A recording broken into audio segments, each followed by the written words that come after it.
शरणागत पाप पर्वतम गणितवान तदीय सद्गुणम अणुमप्य तुलम हिमन्यते सहजानंद गुरुम भजे सदा। जूनागढ़ धाम श्री स्वामीनारायण मंदिर मेलबोर्न ने आंगणे मूर्ति प्रतिष्ठा महोत्सव संपन्न थयो।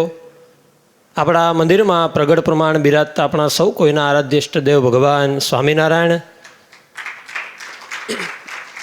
તેમજ લાખો જીવાત્માઓને કાયમિક સાંજના 9ના ટકોરે બુભુક્ષુ જીવાત્માને મુમુક્ષુ બનાવતા અને મુમુક્ષુમાંથી મુક્ત બનાવવાનો રાહ આપતા આપણને અહીંયા 10-12 દાડાથી ભગવાનમાં પ્રેમ કરાવતા આપણા સૌ કોઈના ગુરુવર્યશ્રી એમના ચરણોમાં વંદન। વેદાંતાચાર્ય પૂજ્ય ગુરુતુલ્ય પૂજ્ય આનંદ સ્વામી, પૂજ્ય પૂર્ણ સ્વામી, પૂજ્ય બાલમુકુંદ સ્વામી, પૂજ્ય અમૃત સ્વામી અને ઘણા સમયથી આ મંદિરમાં દાખલો કરી અને મંદિરને કેમે કરી મંદિરના શિખર ચડે અને ગુરુશ્રીનો રાજીપો કમાય અને ભક્તોનો રાજીપો મળે એવા ભાવથી પ્રયાસ કરતા એવા પૂજ્ય યોગેશ્વર સ્વામી આદિ તમામ સંતો, પાર્ષદો અને તમામ ભક્તોને ભાવથી જાજા કરીને જય સ્વામિનારાયણ। ભાગ્યશાળી મેલબોર્નવાસી ભક્તો, આજે લગભગ 1 તારીખ થઈ, 30 હતી ને કાલે, એટલે 31, એટલે 1 મહિનો થયો બોટાદ ઉત્સવ પૂરો થયો। અહીંયા આવ્યો ને પહેલાં થોડોક ગર્વ હતો મને, ગર્વ એટલે આનંદનો હતો કે બોટાદ ઉત્સવ ગુરુશ્રી સંતો બહુ રાજી થયા અને બહુ મોટા પાયે ધારાબારો ઉત્સવ થયો ઇન્ડિયાની ધરતી પર। પણ અહીંયા આવ્યા પછી એમ થયું કે બોટાદમાં જેવા ભાવિલા ભક્તો હતા એવા જ ભાવિલા ભક્તો મેલબોર્નની ધરતી પર છે અને મેલબોર્નની ધરતી પર પણ એવો જ ઉત્સવ થયો।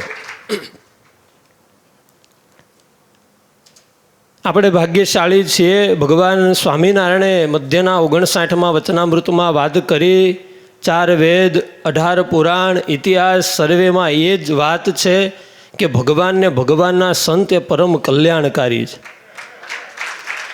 ભગવાન અને ભગવાનના સંતની સેવા એને જ મળે કે જેને ભગવાનના સંતમાં હેત મટે નહીં અને ભગવાનના સંતની સેવા કરવાનું મન થાય।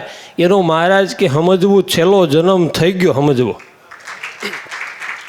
સત્સંગી જીવનની અંદર પણ વાત બતાવી, યસ્યાસન્ના ભવેન મુક્તિ તસ્ય સંગમો વહ ભવેત એને જાય તે પ્રીતિ શ્રીમન નારાયણે પ્રભુ। જેનો છેલ્લો જન્મ થવાનો હોય એને આવા સદગુરુ અને આવા સંતોની અંદર હેત અને પ્રેમ થાય। એટલા માટે મેલબોર્નવાસી ભક્તો ભાગ્યશાળી છે।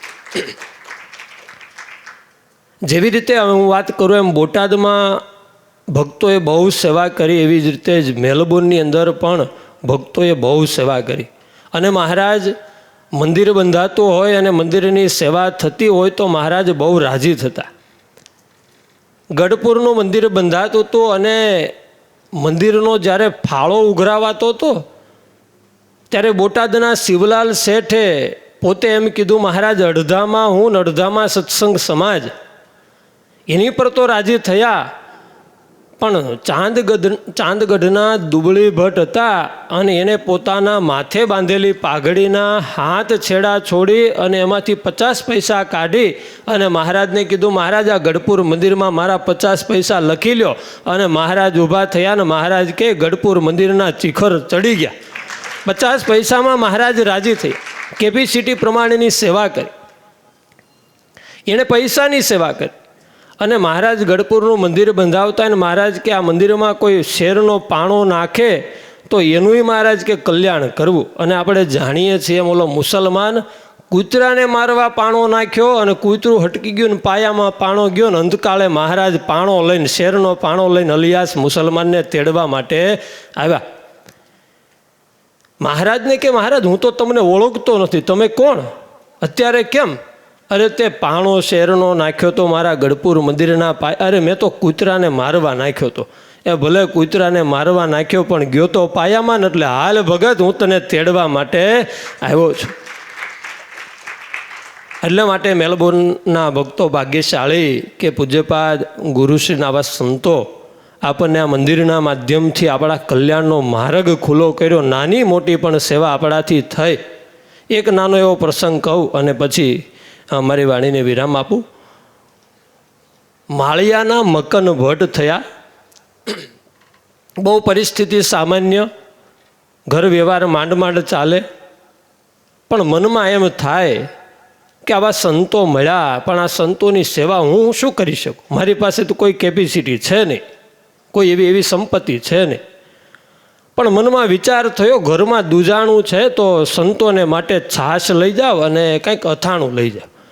એટલે કાયમિકની માટે સંતોને માટે છાશ ને અથાણું આ બે લઈ અને મહારાજના સંતોને રાજી કરવા માટે થોડોક પ્રયાસ કરે. એમ કરતાં કરતાં મહારાજે એક દિવસ અડધી રાત્રે મકન ભટ્ટને દર્શન દીધા. અને મકન ભટ્ટે તો મહારાજને તણ છોગાલી પાઘમાં જોયા. આંખો આમ ખોલી અને આમ જોયું, મહારાજ તમે અડધી રાતે અત્યારે મારા માટે? અને મોઢામાંથી મકન ભટ્ટના મોઢામાંથી શબ્દ નીકળ્યા કે પૂર્વનું પુણ્ય પ્રગટ થયું જ્યારે સ્વામિનારાયણ મળ્યા ત્યારે. આ મહારાજ કે ભગત તમે અમારા મંદિરમાં સેવા કરો છો ને અમારા સંતોની નિષ્કામ ભાવે કરીને અથાણું છાશ દરરોજને માટે લાવો છો ને, એટલે આજ તમને દર્શન દઈને તમારે જે જોઈએ નહીં આપી. મકન ભટ્ટ તમારે જોઈએ હું? તમે માગો એ આપી દે. તમે કહેતા હોય તેટલી મિલકત આપી, તમે કહેતા હોય તેટલી જમીન આપી, શું જોઈએ છે? ત્યારે માળિયાના મકન ભટ્ટના મોઢામાંથી શબ્દ નીકળ્યા, મહારાજ મારે આ લોકની સંપત્તિ કાંઈ જોતી નથી, આપ રાજી થયા એટલે બસ બધું જ આવી ગયું. ત્યારે મહારાજના મોઢામાંથી શબ્દ નીકળ્યા, મકન ભટ્ટ સાંભળો, તમે અથાણું ને છાશ લાવીને અમારા સંતોની નિષ્કામ ભાવે સેવા કરી છે ને, માટે એકાદશીના દિવસે હું તમને તેડવા માટે આવીશ ને એના બદલામાં અક્ષરધામ આપીશ. હવે મકન ભટ્ટ તો રાજી થયા. જાગી અને બીજે દિવસે એમની પત્નીને વાત કરી, આજે તો મહારાજે દર્શન દીધા અને આપણે ત્યાં રહેનારા સંતોની મેં સેવા કરી, આપણે સેવા કરી, અથાણુંનું છાશ આપ્યું ને એટલે મહારાજ રાજી થયા ને એકાદશીએ તેડવા માટે આવવાના છે. ત્યારે એમના ધર્મપત્ની કે તમે તો દૂજાણુંનું છાશ લઈને જતા હતા, પણ હું તો દૂજાણું કરવા તો હું બેહતી હતી, એટલે છાશ બનાવીને તૈયાર તો તમને આપતી હતી, એટલે મહારાજને કહેજો મને એ ધામમાં લઈ જાય, મારો શું વાક? અને આવી બધી ઘટના ઘટી. અને મહારાજ જ્યારે તેડવા માટે આવ્યા મકન ભટ્ટને, ત્યારે મકન ભટ્ટે મહારાજને વાત કરી, મહારાજ અમારા ધર્મપત્ની તો આવું કહેતા હતા કે દૂજાણામાં છાશ તો બનાવીને તૈયાર કરીને તો હું દેતી હતી. તે મહારાજ કે એને કહી રાખો, આજે તમને લઈ જાઓ, બારસના દાડે કાલે પારણું કરીને તૈયાર રહી, કાલે એને લેવા માટે આવીશ. અને એકાદશીના દિવસે મકન ભટ્ટને ધામમાં તેડી ગયા. અને બારસના દિવસે એમ કહેવાય કે એમના ધર્મપત્નીને મહારાજ ખાલી અથાણું છાશની સેવા કરીને મહારાજ ધામમાં તેડી ગયા. એમ વાલા ભક્તો, આપણે ભાગ્યશાળી, we are very lucky, we are very fortunate because we achieved all the attributes of satsang, all the attributes of salvation. મોક્ષના બધા જ પાસા આપણી હાથમાં. ષડંગી સંપ્રદાય કહેવાય અને ષડંગી સંપ્રદાયમાં આપણને રહી અને સંતોની મહારાજની સેવા કરી શકીએ એવું દિવ્ય મંદિર પૂજ્યપાદ ગુરુશ્રી આપણને આપ્યું છે. ત્યારે ગુરુશ્રીના ચરણોમાં તાલીઓના નાદની સાથે વંદન કરીએ. અને બધા જ સંતોએ કીધું, પૂજ્યપાદ ગુરુશ્રીએ કીધું એમ આ સંતોના સાનિધ્યમાં રહીએ છીએ ને, આગળ ગુરુએ કીધું ને, મને તો લગભગ ઘણા દિવસથી વિચાર થતો હતો. મેં કીધું 60-70 દિવસથી સંતોના ભીડામાં રહેવા મળે છે. કારણ કે બોટાદ ઉત્સવ તો 2 મહિના અગાઉ સંતો હતા, પણ હવે આ જે વિદાય છે ને, કાલ સંતોનો ભીડો ઓછો થઈ જાય એટલે ગમશે નહીં. પણ તો થોડુંક એમ થતું હતું કે બોટાદ જાય ને એટલે અમે બોટાદમાં 7-8 સંતો હોય, પણ અહીંયા તો 4 જ સંતો રહેવાના. અમેરિકાની ધરતી પર 4 જ સંતો, આફ્રિકાની ધરતી પર 4 જ સંતો.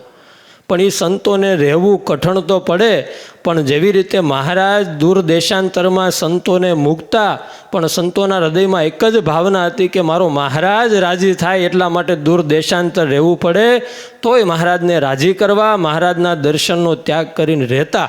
અને એવી જ રીતે એવી જ નિષ્ઠાવાળા સંતો આપણને મળ્યા છે કે પૂજ્યપાદ ગુરુશ્રી અને મહારાજ રાજી થાય અને ભક્તો રાજી થાય એને માટે. નહીંતર સંતોના ભીડાથી અમારે દૂર રહેવું એ કઠણ તો હોય, પણ તમે ભાગ્યશાળી કે એવા સંતો પૂજ્યપાદ ગુરુશ્રીએ તમને અહીંયા પૂજ્ય ક્ષમાસાગર સ્વામી, પૂજ્ય કીર્તન સ્વામી, પૂજ્ય ઉત્તમ સ્વામી અને ભાર્ગવ ભગત આ સંતો આપ્યા છે. એમની અનુવૃત્તિમાં રહી અને વિશેષપણે મહારાજનો રાજીપો મેળવીશું અને એ સંતોને રાજી કરશું તો ગુરુ રાજી થશે અને ગુરુને રાજી કરશું તો આપણો છેલ્લો જન્મ થશે અને મહારાજની ગોદમાં પહોંચી જશું. એવી ભગવાન શ્રી હરિના ચરણોમાં પ્રાર્થના કરી અને મારી વાણીને વિરામ. સહજાનંદ સ્વામી મહારાજની.